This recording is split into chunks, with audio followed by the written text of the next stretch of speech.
right, what is going on, everybody? Welcome back to another episode of Down South, Up North. Hope you're having a great Friday.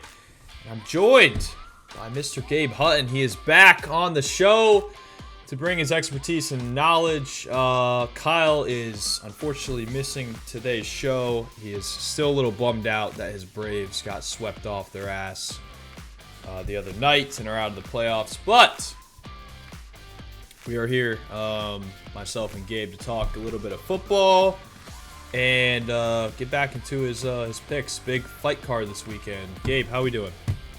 Doing great, Matt. You know, I'm always love to talk some football, but especially my UFC, baby. I am excited. I got some good picks for this time. Hey, I think everybody's missing the Gabe's Gamble segment. So, but first, without further ado, let's get right into the athletic alert. All right, Gabe. NFL, there's a lot going on here. There's a lot of stories we can unfold, but the biggest one, I think, right now is how unhappy star wide receiver for the Raiders, Davante Adams, is. Now, there are a lot of rumors about where he could go. Some teams include the Jets. The Saints are interested. I've seen the Packers. Possibly my Cowboys if they actually want to do something. But I want to get your thoughts on this. So, Saints quarterback Derek Carr, they played together in college. They played for a very short time in Las Vegas together last year.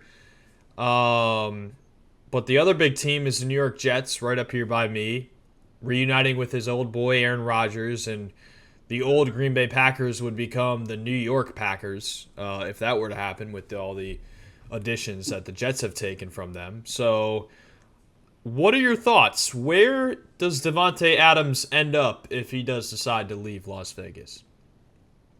I feel like this is going to be one of those case scenarios where we're like, how did the Chiefs somehow get Davante Adams? I mean, they lost two receivers they planned on having. They clearly wanted to have a stacked receiving core coming into this year compared to last year. I think the Chiefs could sneakily get in there. And then also Jerry Jones. I mean, I know it's your team, Matt, the Dallas Cowboys, but it seems like since Jerry didn't spend any money in the offseason, that's another team that I believe could get there. I would like to say the Steelers have a chance, but it's really just between the Chiefs and the Cowboys in my eyes. Really, only two teams. That's interesting because division rival is huge. I don't see a logical path for the Raiders to trade him to the Chiefs. But if he wants out, which he's been very vocal about, then he's going to get out. You look at the Chiefs, though. Lost Rashee Rice. He's on IR. He's probably going to be out for the year due to a torn ACL. But a division rival? Yeah, it could be tough, but at the same time, they're not expected to beat the Chiefs. I know it would be tough to see him go to the Chiefs, but I believe they could get the best package from the Chiefs because they understand that as well. I mean, I could see Kansas City forking up a second-round pick plus, and I don't think many other teams are going to be willing to do that because they're taking on the contract of Davante Adams. Plus, there's only 5 teams that can currently trade for Davante to fit in the cap, so including the Chiefs and including the Cowboys. So I believe there's really only 5 choices compared to what he says. Like, I don't believe the Saints, unless they trade a significant amount of player cap, I don't think the Saints can make a play. And the Jets could make a play. They are one of the teams. But if they're not paying their edge rusher, why would they pay Davante Adams? No, I hear you. And it's interesting to me that the Saints were just in a nightmare of a cap space scenario not too long ago. So for them to get back in that, I understand you want to reunite players, but it clearly didn't work out in Las Vegas. I know New Orleans is a different system, a different place, but I can't see that happening. I don't think. I don't think Derek Carr is as great as he's been thus far into the season. I don't think he's going to be happy with that destination. But I don't know. I mean, the Raiders are an interesting team because they're never good enough, it seems, to be a contender, especially in a tough AFC. But here's the thing, Gabe. They're never bad enough to get like a top 5 pick. So I don't know. Like it's weird to me how they play. I mean, obviously, yeah, you want to win, and I know it's very tough to do, especially in a division with the Chiefs, but it seems like they're always that middle of the pack team and always get themselves in these type of situations. Yeah, honestly, that's why I think the Raiders should trade him more than anything. I mean, if you're going to try to make that push to get a top 10 pick to go get a quarterback, I mean, you should now. This is the year to do it. You have Brock Bowers. You just signed Jacoby Myers last year. You'll still have him for another year. And you have, like, some solid weapons, and you can build on that O-line, get you a franchise quarterback. Gardner Minshew and Aiden O'Connell are not it. And, yeah, try to get that top 10 pick, Matt, that you were talking about that it seems like they never can. Yeah, I mean, you also have to consider Devontae Adams is getting older, right? I mean, he's still a phenomenal wide receiver, but it just like you said, it's a big contract situation that a team has to take up. I would like the Cowboys to do something because, like you said, Jerry Jones said he's all in, about 8 or 9 months ago, and right now, that offense is struggling, where if you can get Dak Prescott a weapon like Devontae Adams, him and CeeDee Lamb, I think, would work out very well. But then again, I feel like the Cowboys are always in this situation. They're always in the running. They're always the quote-unquote Schefter's teams most interested in the top free agent or guys who are willing to be traded, and they never do anything. Yeah, I feel a little different after taking an L on Sunday, but we'll see. No, that's not going to happen. So, for those of you who don't know, Gabe is unfortunately a Steelers fan, which I knew before we brought him on, but it was a big risk on my part. Usually, that's not really allowed. I'm just concerned because he's going to have to be hearing from me all weekend. No, well, that's not true because that offense. I mean, yeah, your offense can't move the ball 5 yards. There was 3 touchdowns last week, man. It might have been a loss, but we saw a little something, man. It's okay. I mean, you were going against Joe Flacco. I know it probably gave you a little bit of nightmares and flashbacks of what he used to do. I did. It's okay. It's okay. Hey, Sunday night. Man, this whole week, Kyle and I were talking about the Braves and the Mets. Now I got Steelers and the Cowboys. I really can't catch a break. Rivalries on the show, man. I love to see it. Yeah. Well, look. I'm gonna be the bigger man next week after we defeat you, and we'll regroup on Friday of next week. But I can promise you, I will not be the bigger man after we beat you.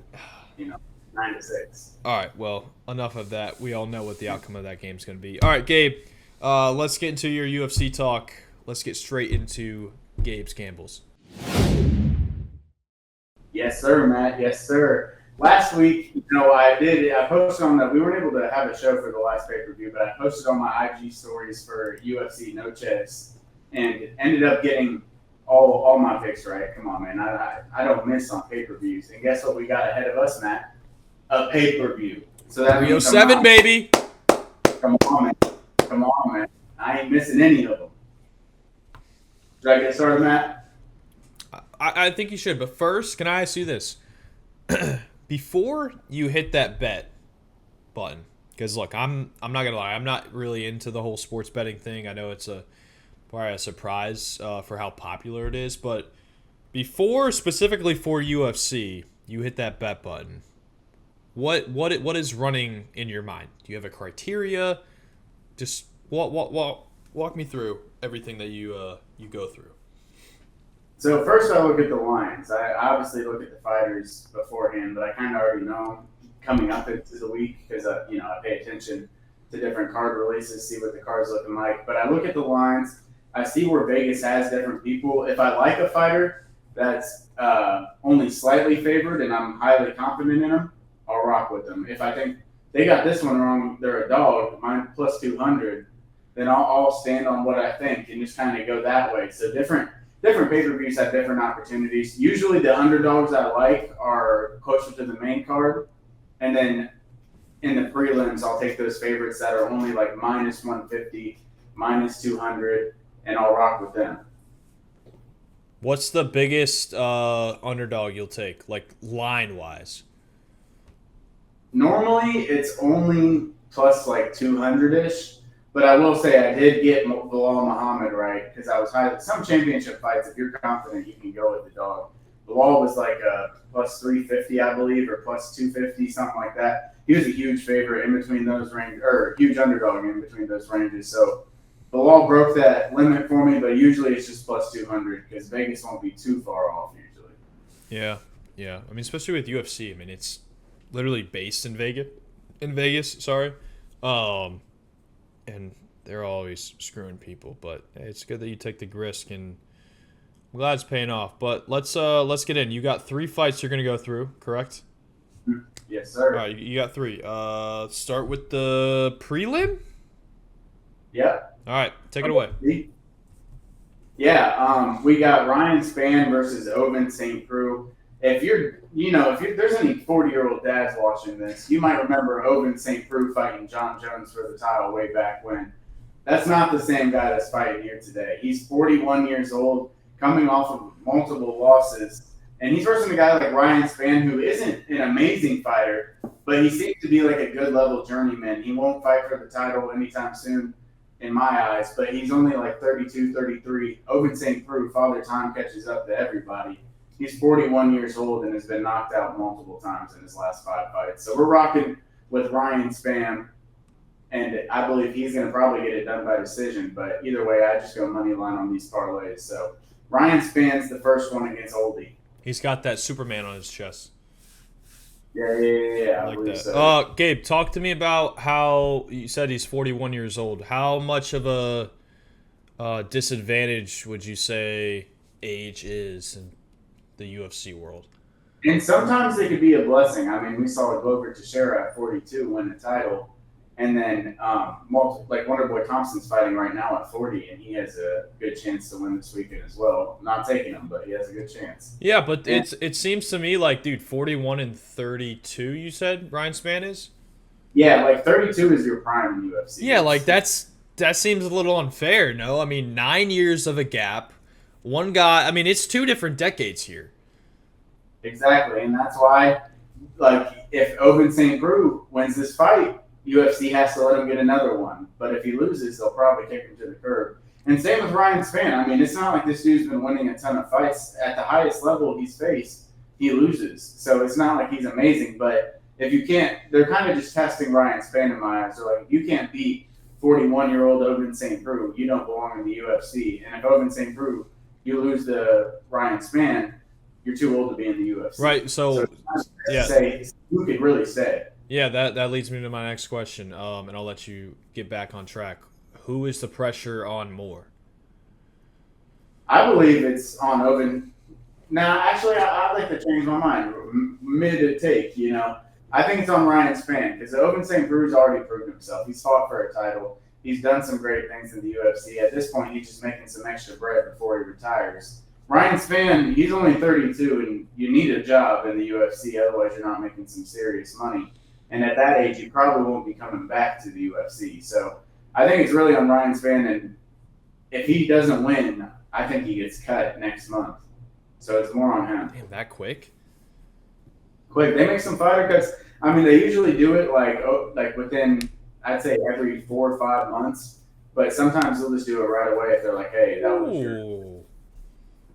Kind of a tough day at work, That is a very tough day at work. Imagine getting that phone call, hey, you got your ass kicked. Yeah, you're out of a job. Yeah, I'll see you later. That's buddy. Nuts. All right. That was for the prelims, correct? Yes, sir. Who do you got next in the main card? It's the main card. Finally getting to the main card. I don't always have main card fights on here, but I'm going with Roman Dolidze. I know. Georgian. Yeah, a little Georgian too. But I just think Roman Dolidze is more high level. Kevin Holland, I mean, he's had some great finishes on the ground. We saw the armbar with his last win. Super impressive.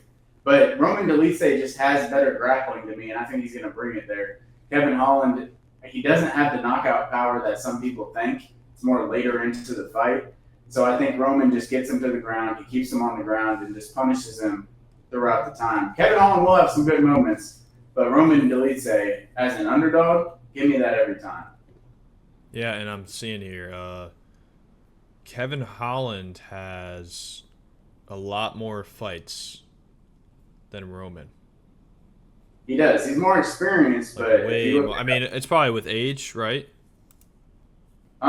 they're not actually too far off with age. I mean, Roman's a little bit younger than him, but Kevin's just more experienced, and that dude fights a lot. Like he fights a I was about lot. to say he's 26-11, right? So it's fought 37 times. Roman's fought. He's 13-3. Like, dude, that's 60. That's more than double the fights. I mean, they're both coming off a win. I mean, Yeah, Roman. stats are pretty. 6'2", 6'3". Yeah, these are close You know, stats, but 36. He might even be older than Kevin Holland. So, but Roman just beat Anthony Smith pretty handily in his last fight, and then his only losses before that were against Imov and Marvin Vettori, which are two dogs. So I don't see Kevin Holland beating those two guys at all. So it's not a blemish on his record as much concerned to this fight. Really like Roman here, honestly, especially as he's an underdog right now. I think people just know Kevin Holland more. that's true. Yeah, Kevin Holland definitely rings a bell when I think of UFC. But dude, it's good. It's good to. This is It's tough for me to get into the UFC game because it's all international people. Mm-hmm. I don't want to say like soccer because I'm just not a big soccer fan.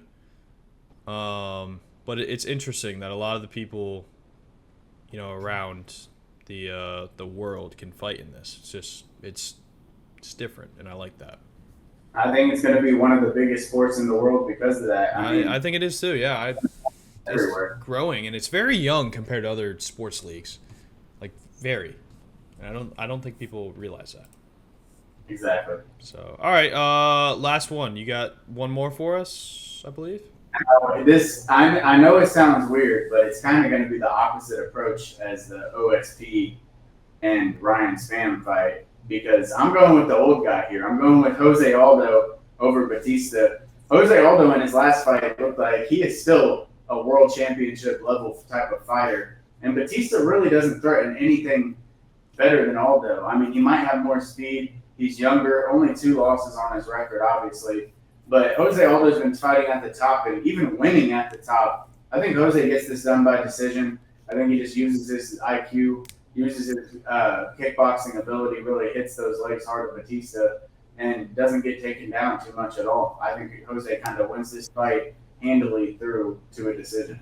Dude, what the hell do you have with Brazil? Like, are you part of the cartel, or like it seems like every time you're talking, you're picking a guy from Brazil or a woman. Brazil is the new Dagestan. I'm not going to lie. They have some guys coming up that are absolutely elite. Because you're seeing these guys not train Brazilian Jiu-Jitsu anymore or just Muay Thai or anything like that. They're training MMA, so they're getting better everywhere. So, I mean, Brazil's on top right now in a way. I won't lie. Out of every country, or like what do you mean? Like, are they the? So I think they're the most upside. So they have a lot of guys that I think can win belts. And they also have some veterans like Jose, like Charles Oliveira, obviously the champion Alex Pereira. That fights later on in this card. I think we'll talk about that in a little bit. But they got those those high level guys, and they almost got these like fire prospects that are like equivalent to like a top 5 NBA draft pick, Matt, just to give you a little. Well, I mean, it's easy when you have good guys to look up to that have come from the country. I mean, Exactly. Alex Pereira, that's a top dog that these younger fighters probably aspire to be like or want to get to the top to take that throne of Brazil, I guess, if you want to call it. But Gabe, you went through 3 and you didn't go over the title bout. Why are we not talking about Alex Pereira versus Khalil?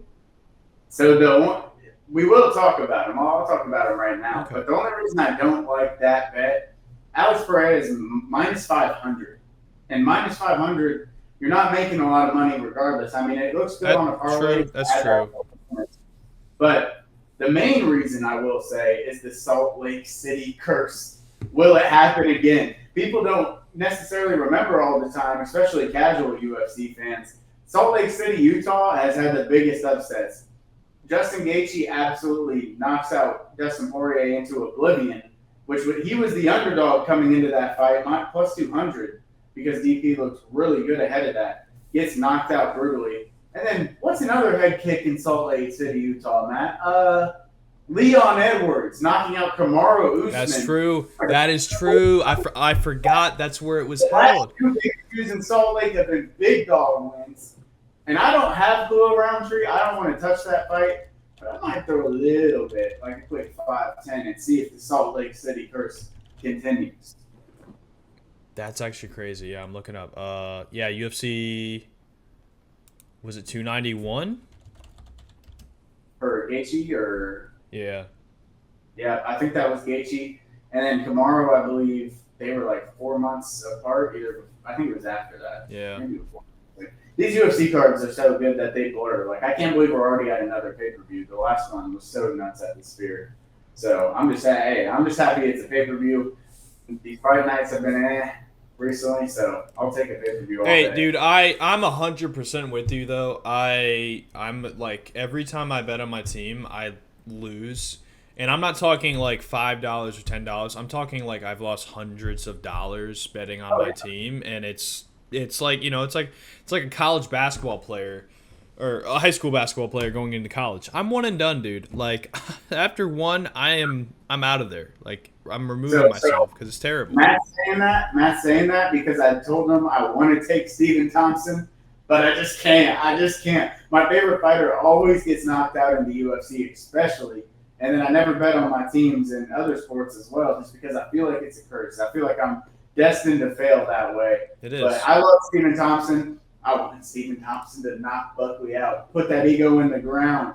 But I do not think I should bet on it because it might curse him, No, it will. It's it also makes the fight and or game and or match, whatever you want to call it, like it's hard to watch. I have enough stress watching my teams play, okay? I have 500 people in my phone constantly updating and reminding me what is happening, and I'm like, I'm watching the game. Like, I wish I could send one big message to the whole freaking world. I am also watching the game. I see what is happening. You don't have to ask for my reaction 5 seconds after it happened, but no, it makes it stressful. But dude, I'm getting into UFC by the week. I'm not gonna lie, I don't watch the fight nights as much as I should. But like this weekend, I will be watching like every main card, even the prelims earlier in the night. It's just tough, because it's always at like 11:30 at night. Now it's a Saturday. To watch the fights, Matt, than to bet on them. That's why you always got to throw some prelim bets in there. Get ready. Feel Tony, dude, the bets, man, it's tough. It's tough because I'm sitting there and I'm like, yo, I got $20 on a guy I've never met in my entire life, and I'm betting on if he's gonna knock this other guy out. I'm not gonna lie, like I'm learning UFC and I love watching it. If I bet on it, that's gonna steer me in the other direction, Gabe. I'm just being honest with you, Matt, but not if you're betting with Gabe's Gambles. If dude. You're tailing my parlay, we got some locks. Yeah, come on, man. All right. Dogs in that joint too. Don't forget, I'm throwing 2 dogs in that parlay, and they're gonna hit. Okay, well, if I lose money this week, not only will you be banned from the show permanently, but I may not bet on another UFC fight ever again. So you would literally be killing 2 birds with 1 stone there, buddy. My money, it's free money, Matt. Don't worry about it. You better hope. But yeah. Well, look, that was a lot of fun. I'm glad we rolled through that. I'm glad you're back into the gambling segments on the show. But Gabe, that was good. That felt good to reinstall this segment. Yeah, for sure, Matt. Bets are gonna hit. Cowboys are gonna lose. Steelers are going to the Super Bowl. How about that? All right, you're crazy with that. Here we go. But hey, dude, lot of sports going on. We got baseball, covered it the other day. Now we got UFC, football, college football. It is a good time to be alive. We keep saying that. Wonderful day to be a sports fan every day. Every day, dude. You win some, you lose some. If you go with Gabe, You can sue him if you lose all your bets, because he's not been very successful in the show. But hey, I'm telling you, that tally's coming, dude. That tally's coming next week. I'm blaming Matt, folks, because last pay-per-view we didn't record, and I don't miss on pay-per-view for real. I'm like 85 win percentage on pay-per-view, and then we weren't able to record. That was a hit, obviously. My parlay hit, got receipts and everything, you know what I mean? But, happens. It is what it is. Anyway, that's going to wrap up our Friday show, everybody. I'm going to close out because I know Kyle usually does this, so forgive me if it's not as good. But make sure to like, comment, and hit that big subscribe button. We are almost to 100 subs. I believe we're 10 subscribers away from hitting that 100. Gabe, you know how big that number is, that magic 100. Would be huge for the program. Also, make sure you're following us on Instagram, TikTok. We are now on X. Throw up the X, baby. We're now on that. We're tweeting, doing some live tweeting when we can. But yeah, without further ado, that's gonna do it for this episode. See you guys in the next one. Peace.